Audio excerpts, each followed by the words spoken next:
Hello and welcome to Microwave Me. Today I'm going to be microwaving some highlighters.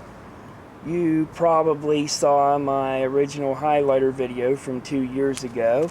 It's one of my most popular videos, but most of the complaints have been about the visibility due to the glare off the door. So I'm going to redo this in high definition at night with bigger highlighters.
There.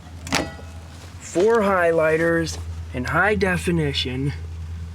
No shaky cam, no glare off the door, no interference of any kind.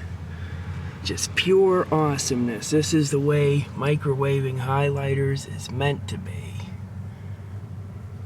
Now as to whether or not you should do something like this at home, I would say no. Based on the amount of carnage it left in the microwave, I'm gonna give this a pretty unsafe verdict.